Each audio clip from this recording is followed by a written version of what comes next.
Hello and welcome to episode 42 of the How to Survive podcast. This week we're covering the 1988 film Child's Play, directed by horror legend Tom Holland. And joining me as ever is my friend to the end, it's Joe. Hello. I'm a good guy, and it's great to be here with another good guy. We are truly a pair of dolls. Yes. I'm feeling much better now, thanks for asking. Oh good, good. Yeah, well after all the tweets we were getting complaining about the quality of your voice. Yes, exactly. But now I'm back to my baritone, clear, articulate ways. Good. Lovely to know. As I said, the film this week is Child's Play, and as ever on the How to Survive podcast, we will be talking about ways in which we would survive Child's Play. But first we need to recap the plot, and of course we will be delving into the film's narrative, spoilers and all.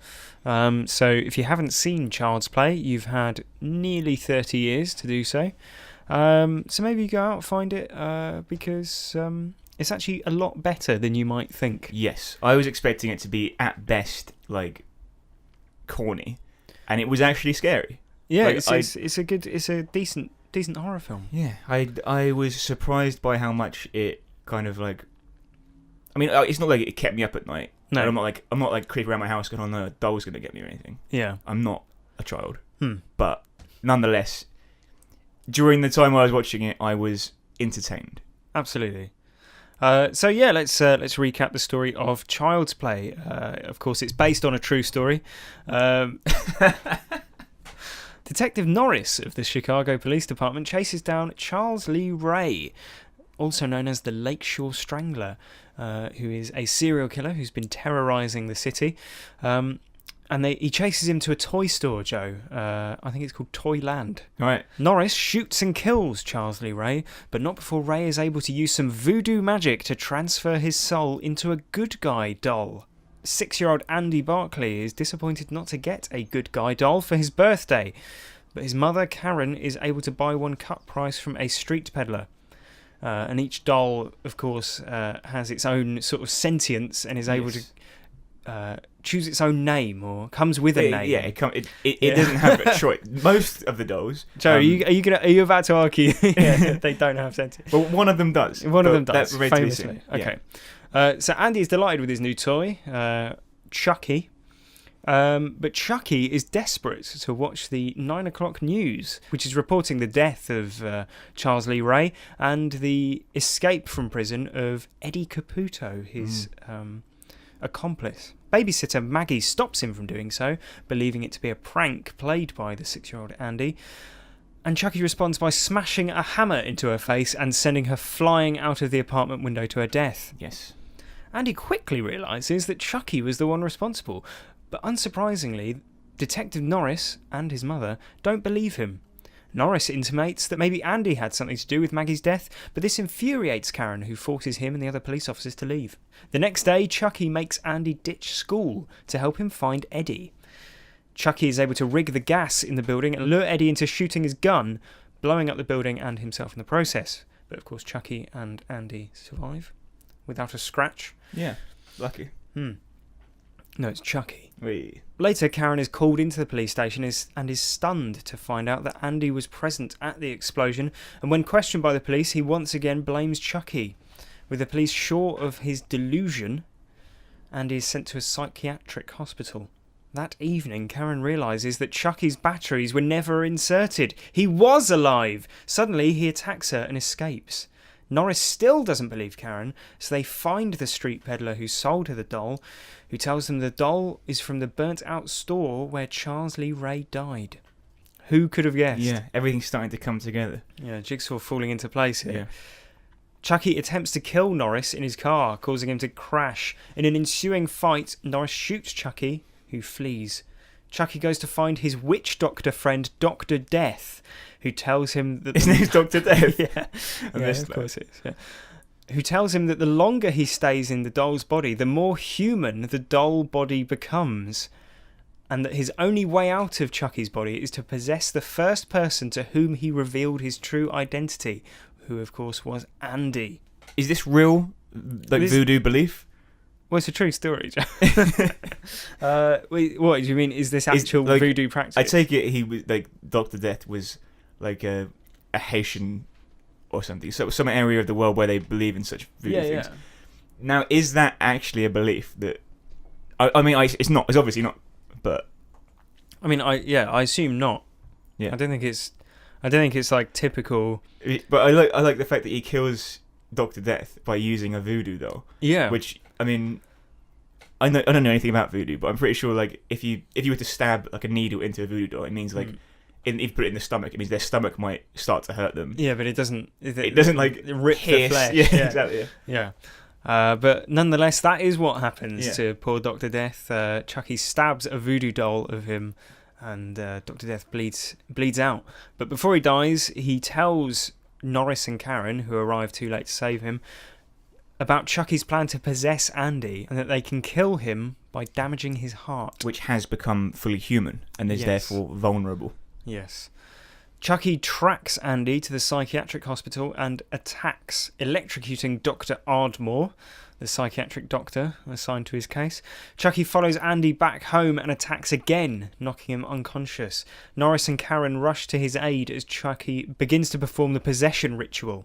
Chucky attacks again, but Karen gains the upper hand, trapping him in the fireplace before Andy sets him ablaze. Chucky somehow manages to survive, albeit badly burned, and chases them despite having his body shot to pieces. A final shot through the heart does for Chucky, and the surviving trio head to hospital. Mm-hmm. Along with another policeman who showed up just in time to believe them, basically. Yes, basically, yeah.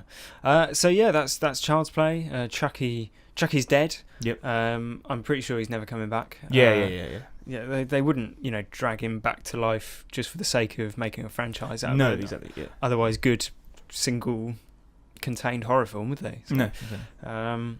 Maybe every 42 episodes we can do a Child's Play film. Yeah.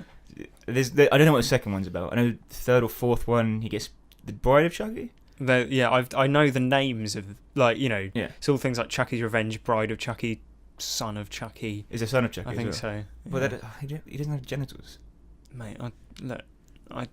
You're picking up on the wrong point. Yeah, I remember I think the tagline to the Bride of Chucky is "Chucky gets lucky," which is of course. Yeah, that's as good a review as it needs. That's as much as we need to watch of the film, I think. Yeah. So, Joe, what did you think of Child's Play? Well, I thought it was great. I thought genuinely it was like a scary film. Yeah. Not like in the same way as It Follows, which is just like a creeping dread, and like you end up thinking like, what if I was in that situation? Yeah. But it's a good horror in the sense of like everything that happens is horrible, and there's a good like sort of jumpy stuff.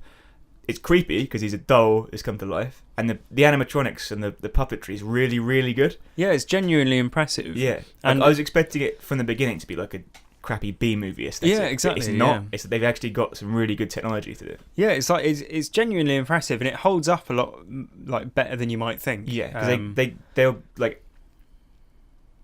have like a puppet sort of thing of him climbing down halfway from the like the side of the kitchen. Yeah. So it looks like he's in full movement, but you only get a snippet of it. Exactly. So, yeah. Yeah. And it's clever use of like camera angles and blocking and things. So you only see like parts of his body when he's moving, or like a silhouette of him walking, or whatever. Yeah. I think there's a shot where Andy is in the hospital and he's looking out, and you see Chucky climbing up the stairs. It's obviously someone. It's just a child, like very obviously dressed as Chucky. Yeah. Yeah.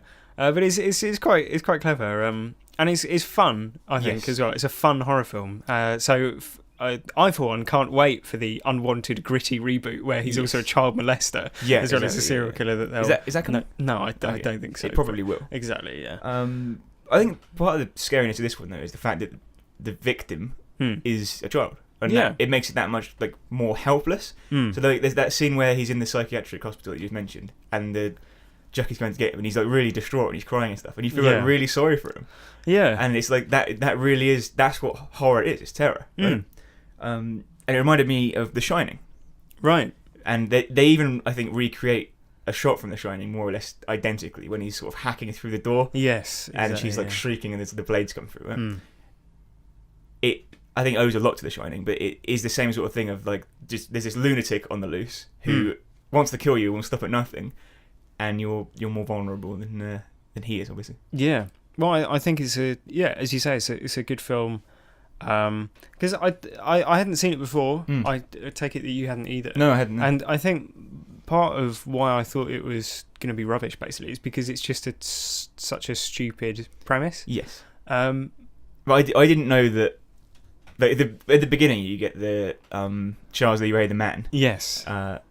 Who possesses the doll, and it's like, what is this shit? Yeah, exactly. Like the lightning coming through the roof and all that sort of stuff. Yeah. Yeah, it's quite funny. I don't like. I like the fact that in that scene, Charles Lee Ray sort of like knocks the box down and gets the doll out, and he's like getting blood all over everything because he's been shot and stuff. And then when the street peddler sells the doll to the mother, it's like it's all boxed up and pristine. It's like, who did that? Yeah. Who like would a toy store box up like a bloodied and burned good guy doll? The toy store is insured, and they'd just say they'd write everything off in it as like. But like, if they didn't do it, who did? Did the street peddler guy do it? Well, I think that's what's implied. How did he have access to it? Well, I think if he could get into the shop, why wouldn't he just get a new one rather than like pick the one that's covered in blood and burnt? Yeah. And also, wouldn't it be evidence? Yes. That's this is really slack policing. We're going to come back to this, Chris. We're going to come back to that exact point later on when we come to talk about How to Survive. Excellent. So I'll stop you there, but I want to talk about Chucky a bit more. Okay. And I think we will over the next sort of 45 minutes to an hour. Anyway, but who designed him and why? Because he is absolutely hideous. Even like as a horror creation, fine, make him like creepy and googly-eyed and ugly. But as a toy, he's shit. Like no one would ever buy that because it's disgusting. Yeah. Yeah. It's not an appealing looking. An appealing thing to look at. No. And there's that video at the beginning where the kid is making his breakfast, and it's like an advert for the good guy doll. That was the scariest thing I've ever seen because there's a good guy doll which is like talking, it's animated, and there's this. I guess a grown man dressed in a plush costume of the Chucky doll. Yeah. Which is just all out of proportion. It's just the weirdest thing. It's very strange, yeah. Yeah. I don't know why this, like, I thought when you said the freakiest thing about the film was that, I thought you were going to say the breakfast that the kid's making. Like, it's like piles and piles of sugar. Like, sugar. Sugar on, like... Sugar cereal. On good guy cereal. Yeah, of course. If you were Charles Lee Ray, wouldn't you, like, pick a more imposing toy to... Because he like runs through. It's more of a desperation thing. No, but he's running through and he's saying like, I gotta find something to, he's obviously it's in his head to do that. Well, he says, I've got to find someone. I need to find someone. Right. And then he grabs the doll. And he's like, this'll do. But like, why not get in like a giant robot? If you can possess inanimate objects, like a car or something. Yeah, like gun. A building. Yeah. Yeah. Or is it like the let's say a god or the supernatural being that controls the possession thing. Yeah. Like it doesn't realise that Chucky isn't a human. Right. Like because he looks so similar. Yeah, because he looks so human. Yeah. Yeah. Or maybe you can become like a stapler or something. Yeah. But you wouldn't be able to move very far. No. I mean, the doll does have the ability, though, in theory, to walk. And he's like we like to talk about what do we know? Yeah. And you were talking about Chucky. I mean, he's obviously supernatural in the sense that he's possessed with the soul of Charles Lee Ray, but also because he has none of the physiological traits that you'd need to do any of the things that he does. Right. Yeah. Because the doll has no muscles or bones, no structures like that, and limbs. He moves, breathes, speaks, wields weapons, and the doll doesn't have any sort of brain or nervous system either. No. So, I mean, just to talk is hard enough because you need something to vibrate in the form of like your vocal cords. You need air to project it out, and you need articulators like your lips, tongue, teeth. He's lacking all of these things. Glottis. All these things are needed in order to make a full range of sounds that we use in the English language. Yeah. Now, he doesn't have those, does he? No, he doesn't have any of those. I notice also that the scenes up until when he starts talking, he's very clearly got a sort of like just like a carved, like you can see the inside, you can see the back of his mouth. Right. Yeah. And then like from the point at which he goes like, "You bitch," and like comes to life in an aggressive way, he suddenly has like a fully like moving. Like they must have changed the doll, basically. Yeah, he's got like musculature in his face. Yeah, exactly. Well, maybe that's because he's becoming more human. Yeah, but that's true actually. Yeah, maybe that's how they get away with it. But it's there's quite an obvious divide. But that is like where because I think up until that point there's no real like animatronic going on. No, it's just a doll, and like even when Chucky's supposedly talking to Andy, like he'll just hold the doll next to his head and go, "Oh, Chucky says he wants to watch the 9 o'clock news." Yeah, it's like they filmed it in chronological order, and then they got to that point, and someone's rich uncle died, and he just got a massive cash injection. Yeah. What is the threat of Chucky becoming human? Is it a threat to? It's a threat to him, isn't it? Because, that's what I mean. Yeah. Because once he becomes completely human or reaches the end of that process, he can't repossess anyone. Why? Is that right? Yes, I think that's right, but I don't know why. No, I don't know either. But that is what they say in the film. That's what Dr. Death says. Yeah. Because he has like a human heart growing inside of him. Yeah, and he's bleeding because he got shot. Yeah, and so the pain thing's really inconsistent as well. Because the scene where he pops up in the back of the car, and the detective like sort of slams him in the face with the cigarette lighter. Yeah. And he's like, ah! And it really hurts him. But then he gets shot, doesn't flinch. But then later on he's like, oh, that really hurt. Yeah. And then he gets burned alive and seems to be like in pain. Yeah, but then he gets shot and it doesn't hurt. Yeah. It's not very realistic, this, for a true story, is it? It's flawed. Yeah. Like, because he can't be burned or dismembered to be killed, can he? Like, because by the end of the film, he's just a torso and like one arm, isn't he? Yeah. Because he's been set ablaze. But that doesn't make a great deal of sense either, because the thing is to damage the heart, right? Yeah. And I mean, in the end, they shoot him through the heart and that kills him. Yeah. But I assume that if I was to put you in like a kiln and cook you for like an hour, you'd probably die. Like my heart would. Your heart would boil inside of you. Yeah. You'd assume. Yeah. And that would have happened there, because everything around the heart's on fire. Yeah, it's not like the heart. His plastic casing is impenetrable to heat. In fact, it's like highly flammable. When he bleeds, like how does he bleed? Because like he's got no circulation. So is it just like, is he filling up with blood? Like what is his heart doing? So the heart's pumping blood to like just in the vacuum of his plastic body, because he hasn't got veins, and arteries, unless like as the human heart inside him grows, it sort of spreads there. Also, is it the same size as a normal human heart? Like, because is it just like taking up 3/4 of his torso, or is it like to scale a Chucky-sized heart? Maybe Dr. Death died before he could finish what he was saying. Maybe like, Dr. Death's research isn't completely watertight. He says damage the heart and he'll die. Then he dies. But if he said damage the heart or the liver, kidneys, like no, but clearly, demonstrably, that's not the case, is it? Yeah, because he has all that stuff damaged, and both of his arms and melted. I mean, a human can't live without lungs and like all of their internal organs. A heart isn't what makes you human. Yeah, if he possessed Andy, what happens to Andy's soul? Does that get put into the body of Chucky? You're getting into this is assumptions. We'd have to ask Dr. Death. Yeah, he's not here to answer it. He's Dr. Dead, unfortunately. I'm aware. Maybe we could borrow from Game of Thrones, where if you warg into someone, you share a consciousness for a short time until one takes over. Okay. So maybe it's in the novel. the novelisation of the film Child's Play. Yeah. So there are a couple of key moments which are sort of touchstones for when we're talking about how to survive. Yeah, and give us an insight into how Chucky works and operates. Maybe we can learn a little bit more about how we can beat him. Yeah. So the first, overt horror scene, I guess, is when Maggie, Karen's friend, is babysitting Andy on his birthday, and as we said, she keeps turning the news off, and this infuriates the newly arrived Chucky, who then responds by sort of stalking her around the apartment, smashing a toy hammer into her head. Was it a toy hammer? Yeah, it's from the kit. Right, that makes sense. Yeah. That Chucky comes with. Right, yeah, the good guy Tools. Workbench. Yeah, exactly. Yeah. So and she staggers back and falls backwards out of the window and falls several stories to her death.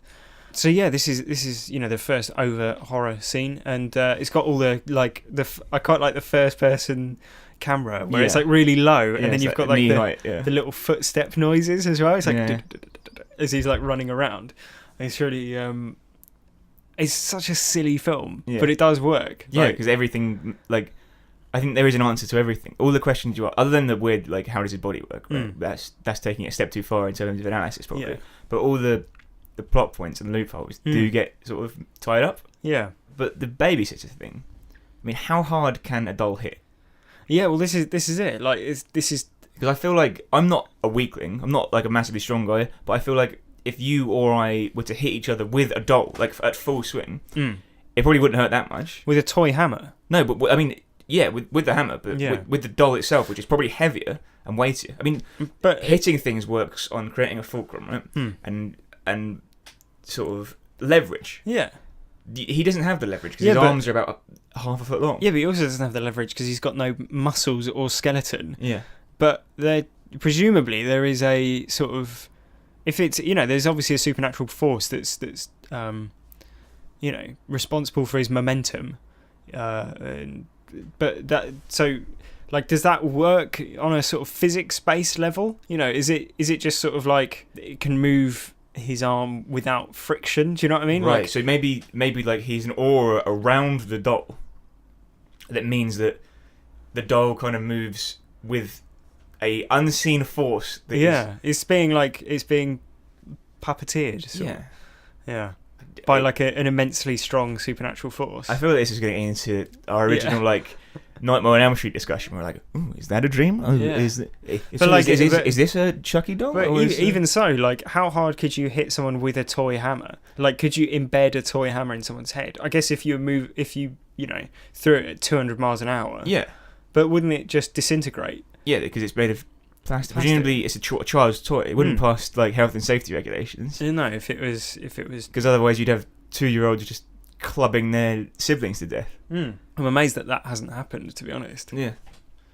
It'd be interesting if we watched the rest of the series, and that's an if, to see whether or not, does the fact that this good guy doll was responsible for a load of murders, does that affect the production of future? Yeah. Like, does that get out into the public knowledge, or these are all questions. The chairman of the Good Guy Doll Incorporated would have a lot of questions to answer, wouldn't it? Yeah. So it's a PR nightmare. It's dreadful. Yeah. And of course then there's the scene where Karen, Andy's mother, realises that the batteries were never inserted into Chucky. Yes. And so he has been alive, he's been powering himself. Or something's been powering. Yeah. The whole time. My question is, what would have happened if you put the batteries in? Don't know. So maybe it's that thing of like he'd have to compete with another consciousness. Yeah. But then, like, is the Chucky, like, with is all the circuitry inside the doll still there? Yeah. And his like heart is growing around it. And then, like, if you put the batteries in, he'd suddenly have to contend with this like mechanical, like automatically moving thing. Yeah. So every like 5 minutes, he'd say something like, "Oh, I just want a hug." Yeah. And he's going, "No, I'm trying to murder someone." Yeah. Trying to sneak around. Yeah, that could be a good way. And he'd have to like just squeeze something on his arm, and he'd just like become. He'd do like a dance. Yeah, tickle me elmo or something. Yeah, yeah. But he immediately escapes the room and goes for a run, and then he starts like popping up in like various places. But surely, if you saw a doll running down the street, you'd be like, "What the fuck?" Like, it would be very obvious to everyone. He's very, although Charles Lee Ray, he must have been good at hiding generally anyway, because he's a prolific serial killer. Yes. Who has only now just been caught. So presumably, he's good at he's got some skill at staying hidden. Yeah, perhaps. But then you can be a serial killer and not be good at hiding. It means you've killed more people than one. Yeah, no, I'm not saying all serial killers are good at hiding. I'm just saying this one clearly is because he he demonstrates his skills. He's drawing on his serial killer training. Exactly. Yeah. And so he manages to evade being seen. And I suppose one of that, like I said earlier, a lot of these questions that get answered.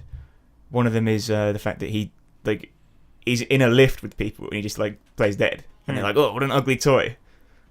And that's that explains it. That's how he does it. I suppose if anyone sees him, he just does like a Toy Story and just pretends he's a toy. Yeah, it is. This must have influenced Toy Story. Yeah, exactly. I think it's probably Toy Story's a bit of a reboot, isn't it? Yeah, it's probably the same universe, isn't it? Yeah. And then. So does that mean Woody and Buzz and stuff are all serial killers who have possessed toys? Yeah. Well, then later on. We return to the apartment for the sort of final showdown. Yes. And obviously this is where we learn about Chucky's amazing stamina. Yeah. And, ability to survive almost all wounds. Yeah, except a bullet to the heart. Which is what Dr. Death said all along. So why didn't they do that in the first place? Because they seem to be very flustered. They'll keep grabbing Chucky and he'll bite them. And they throw him down. And then he gets a knife and suddenly... But all you want to do is run at him and kick him really hard, surely. Well, let's seg into my first idea for survival, which sounds like it may have tallied with something you've thought as well. Okay. So, like the scene where he's walking down the corridor, right?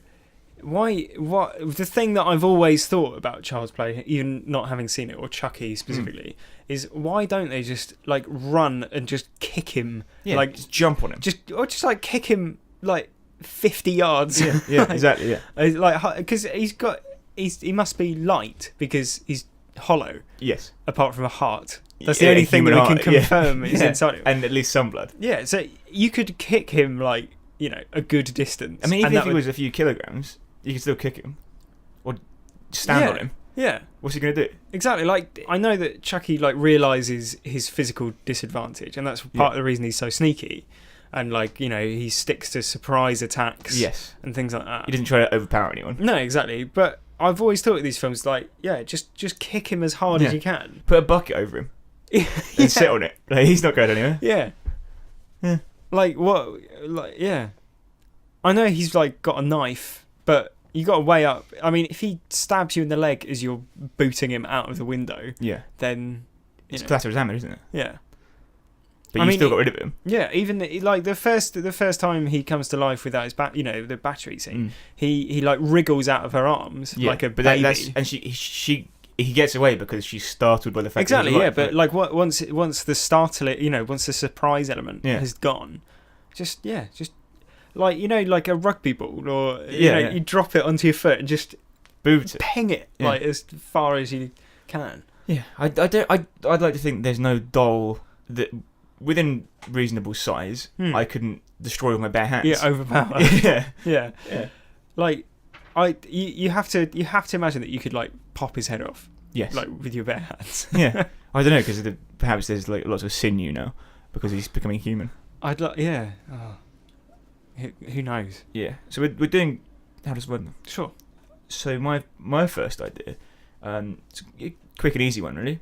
Just watch those gunshots. I mean, no one gets killed other than Chucky by the gunshots, but they're in an apartment block. Yeah. And they're just firing willy-nilly into the floor. Those bullets have got to go floors, walls, somewhere. Someone's going to get hurt. Yeah. And not necessarily Chucky. We've seen Magnolia. Yeah. With the dangers of firing near an open window in an apartment block. Yeah. You remember that scene? Yeah, it's the guy killing himself. Yeah, and as he falls past the window. I think it's based on a famous apocryphal tale. Yes, it's which urban is legend. Yeah. Yeah, so someone is having a domestic argument and fires their shotgun out of the window. Yeah. While coincidentally, another person from the same apartment block is jumping off the roof to commit suicide, but because they shoot him to death and he's dead before he hits he lands on a awning, doesn't he? Yes. So the fall wouldn't have killed him. Yeah. So the irony is that they murdered him, basically. Yeah. Yeah. I think in Magnolia, for some reason, there wasn't supposed to be ammo in the gun, but there was on this occasion, so it makes it even more. And it was him who loaded the gun. Yes, because it's a couple fighting, and it's their son who jumps off the roof because because he's so depressed by the domestic, depressing state that he has to live in. Well, and he loads the gun in the hope that one of them's going to kill the other, but it never happens. And then he jumps off the roof, and they shoot him. Yeah. That's a risk that you need to manage when firing a gun in an apartment block. Yeah. Don't fire a gun. No. Just kick him. Yeah. Like stand on him. Yeah. Take the knife off of him like you would a child. Yeah. And Oh, he does, when he's been immolated and is melted and stuff. He does get a good grip on that policeman's neck. Yeah, but again, that's like surprise. I think that's more surprise than it is. Although you have to say that, again, if a small plastic thing grabbed around your neck, I think instinctively you'd throw it off very quickly. Even if it, although he does, doesn't he? And then he's on the floor and gets shot and gets flung against the wall. Yeah, yeah. Well, speaking of apartment blocks, obviously the first person in the film, the first victim of Chucky is Maggie.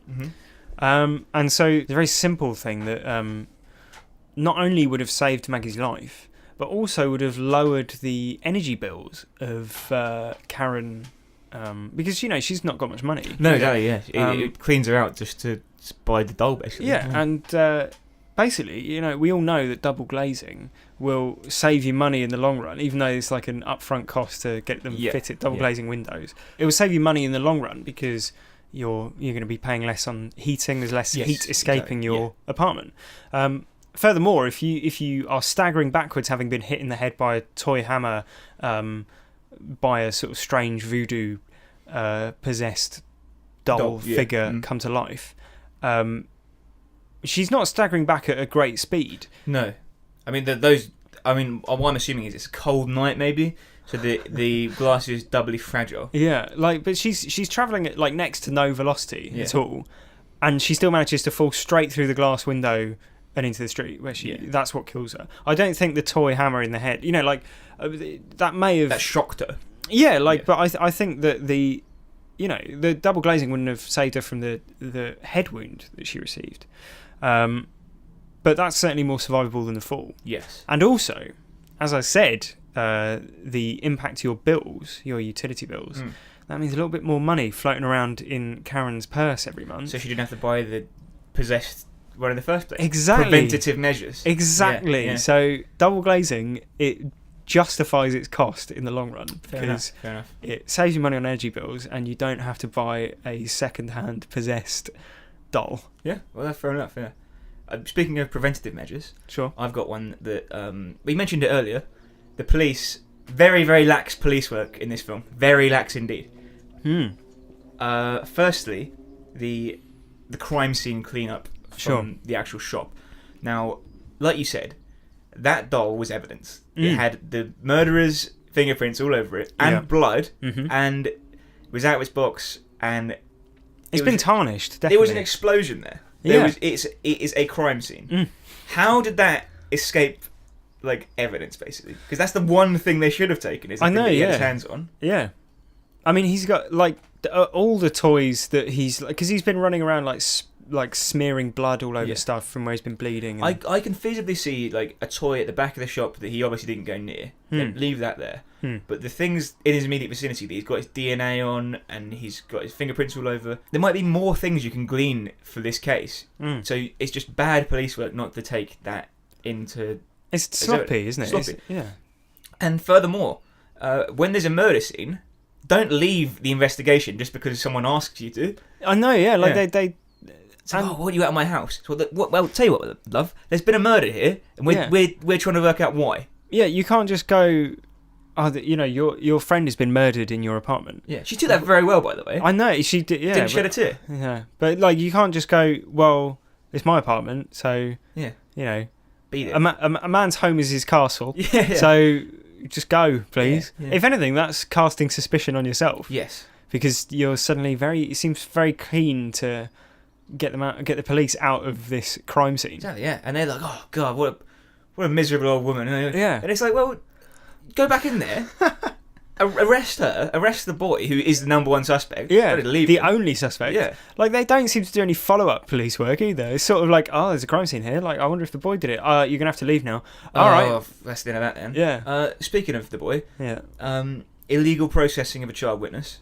Yeah? Yeah, they took him in after the explosion, and they're grilling him, saying, you were at the scene, Yeah, weren't you? before his parent arrives. Yep, no appropriate adult, no legal advice for anyone. Yeah. And, when questioning a child, there's a very high level of acquiescence. And if you've seen... Making a Murderer, Yes, exactly. But he's not... He is a child legally. He's also, I suspect, developmentally disabled in some way. Or they've got learning difficulties. The person in... Brandon, yeah. Brandon in Making a Murderer, sorry, not Andy. Yeah. Easily led. And children especially, you can say, oh, you were there, weren't you? Yeah, I was there. Yeah, sure. especially traumatised children as well. So, They're going to be... so you wouldn't lie to us. No. Well, and you were there. Yeah, I was there. And you weren't there. So that's illegal. Yeah. Doesn't understand where he is. Doesn't understand the implications. The next part of the process is to put him in a cell, alone. Where he's supposed to be at a psychiatric hospital. I don't understand. This psychiatric hospital is just... It's got bars on the windows. Yeah, and they leave them alone, even when they're crying for help. Yeah. Just so sort of tuts and walk away. This is a 6-year-old boy. Yeah, it's absolutely abominable. So what would your solution be? Well, but stringent police work. Top-down restructuring of the police. Yeah, processing, training. Saying that if you are going into a situation where there is a child witness or a child suspect, this is how you talk to them. This is how you deal with them, how you process them. Don't start questioning people. Because if it did come to court, they'd have to throw it out anyway. Yeah, it's inadmissible as evidence, clearly. Exactly. Yeah. It's just hearsay. Because you've got a child to basically say something, which anyone can do. And there's all the evidence is there. There's basically no case. If this ever comes to court, there's no case at all. Because there's no evidence, there's no suspect, there's no testimony that you can take to court. So they've all wasted... Well, what are they getting paid for? I don't understand what these people are getting paid for, Chris. It's outrageous. Everyone in this film. I wonder if the next film, it opens on, the scandal in the Chicago Police Department. I'm thinking of it now. Everyone in this film did a terrible job. The babysitter left her charge alone by dying. The mother kept leaving her post to buy dolls. Yeah. The police were all rubbish. There's not a single... The psychiatrist was awful. There's not a single professional in the whole film. No, there isn't. No. And maybe that's what the film needs. Except the serial killer. He stuck to his guns. Well, and Dr. Death. Yes. And speaking of which, Dr. Death, I don't know if he's a medical doctor or if it's PhD. Maybe Yeah. It could be a Gillian McKeith situation where he's just... Well, sort of ordered it over the internet. Yeah, exactly. Internet mail order doctorate. He's obviously a voodoo doctor. Why would you keep a voodoo doll of yourself? Yeah. Like, why would you make that? Because I presume he did make it. It's not like, someone else made it and then he stole it off them or anything like that. Because Chucky says, oh, you shouldn't tell your clients where you keep your voodoo doll of yourself. Yeah, exactly. But, is it like you make one and then no one else can have one? Do you know what I mean? So and then it's like a preventative measure. Yeah, but if so, then just put it in a safety deposit box or something like that. Somewhere that no one apart from you can get to it, and then you're laughing. But obviously, don't just have it lying around in your messy apartment. No, and obviously, don't tell your serial killer clients. No, exactly. Yeah, where exactly you keep it. I can only imagine Dr. Death was bragging when he did that. Like, oh, guess what? I've got a doll that if I bend it the wrong way, I'll die. Yeah, I can literally snap my limbs. What if you dropped it? How would you handle it? Yeah. What if you dropped it or if you stood on it as you're walking around the house? You'd have to if you stood on it head to toe, his foot would come down, and as his foot come down, his whole body would compress into the floor. You'd have to put it on a pillow and just carry it around everywhere at a perfect balance. Because if you tipped it, with your inner ear, in space, you just slam into the floor. Or would it be you just if you hung it upside down, all your blood would rush to your head? Yeah, but presumably you'd physically turn upside down as well. Yeah, I guess so.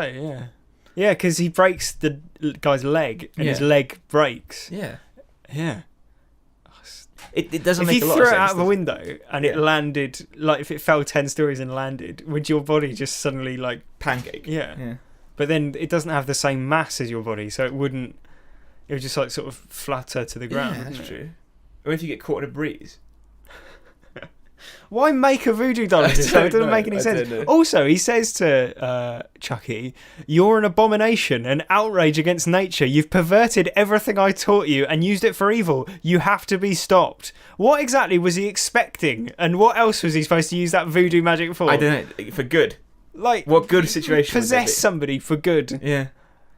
It doesn't make any sense. Don't put more thought into selecting your clients if you suddenly have a moral quandary about it.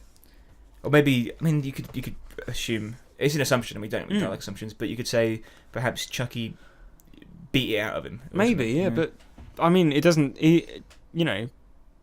CLR seems to be the sort of person that if he wanted to kill someone, he'd do it there and then. Yeah, exactly. Well, he does many times. Yeah, exactly. But overall, basic advice to Dr. Death is to not make a voodoo doll of yourself and leave it lying around for other people to find and do what they want with. Yeah, that's fair enough. Yeah. I can't really argue that. No. I can't think of why he'd have it in the first place, really. It's baffling. I've got one final How to Survive idea. And this is for Andy and for Detective Norris. Both of whom are knocked unconscious by Chucky. And that means potential concussion. Okay. Especially if you get knocked out. I mean, these are the symptoms you should go to A&E for. Memory loss. We don't know if they have that. Persistent headaches. Mm-hmm. I think Norris is probably holding his head a bit. So, drowsiness, perhaps. Loss of balance. Problems walking. Okay. Difficulties understanding what people say. Mm. Vomiting. Mm-hmm. Loss of power in part of the body. Mm. Sudden deafness in one or both ears. Mm. Any wound to the head or face, which Norris seems to have quite badly. And any loss of consciousnness. That's the important one. They're both unconscious for minutes. Yeah, well, I was about to say, at the end of the film, they're off to hospital. So you would hope that would all be Brain taken scans, care of. Yeah. But, as we've established, everyone in this film has a very, lax approach to procedure. Exactly, yeah. So we can't... People need to take this into their own hands. Yes. Well, you may remember back in the Alien podcast, episode 3. Yeah. I discussed a book called The Checklist Manifesto by Atul Gawande, which was for medical professionals. So I've just listed things, right? And if any of those are apparent, that means you need to get your head checked for a concussion. Yes. And they all have that symptom, so they all need to be checked for concussion. And it's very simple. If they go to hospital and aren't checked for concussion, then medical malpractice, and you can sue. Yeah, and it's dangerous on a personal level as well, because there could be underlying symptoms that underlying issues that aren't necessarily clear to you. Exactly. And I don't know what the Chicago medical facilities are like in 1998. I presume 1988. 1988. Yeah, I'm sure. I presume it's insurance based, and given that Karen is on the lower end, yes, despite having a fairly nice large apartment in Chicago, City, she doesn't. She's obviously not financially very well off, so health insurance might be an issue for her. Although maybe the father has clearly died. Yes, maybe there's a payout. Yeah, maybe he owned the apartment. Yeah, maybe he owned the hospital, and his provisions in his will that anyone who ever goes there from his family would be careful. Well, that's clear advice though, and it's good advice for any of our listeners. Yes, it is. Yeah.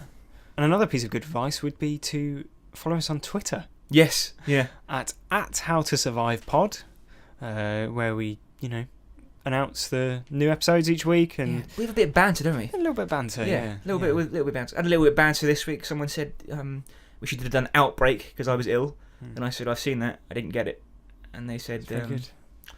They bantered back. Let's not undersell the Twitter account. It was a good exchange. I recommend if anyone wants to check out that excellent exchange between me and Crazy Frank. Is that his name? Right, Mr. Frank. I don't know. It's something like that. Shout out to whoever you are. Shout out to Frank. What's up, Frank? Out to Frank. Locked in. And if Frank or any of our other listeners would like to get in touch via email, Joe, how would they do that? HowToSurviveShow@gmail.com. Correct. HowToSurviveShow@gmail.com. You can also go to our website, HowToSurviveShow.com, which hasn't been updated in over 2 months. But I'm due to do that soon. And you'll be able to see my heart rate stuff. I measured my heart rate for this film as well. Okay. Do you want to know where the peaks were? Sure. I'd be happy to tell you. So, just to fill in anyone who didn't hear the previous episode, Joe has been wearing a heart rate monitor while watching the scary films, and monitoring the points at which he, his heart rate peaked. In this film, there were 2 peaks.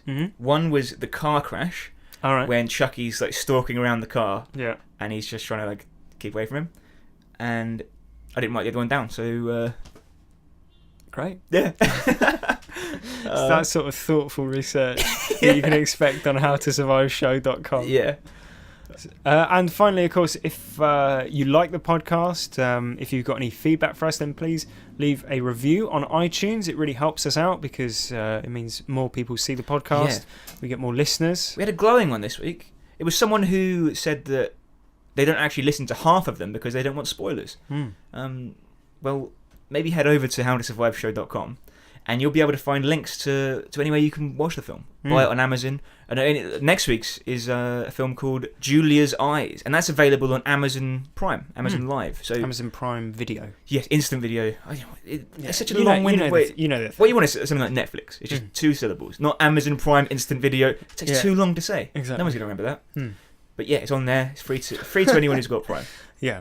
So thanks very much for listening, and tune in next week where we'll be discussing Julia's Eyes. I expect you all to have watched it. Yeah, now you know how. Yeah, exactly. Seek it out as well because it's a very good film. Yes. And so thanks very much for listening, and we'll see you again next week. Chris, I just want to say, you're an abomination. An outrage against nature. You perverted everything I've taught you and used it for evil. And this podcast has to be stopped.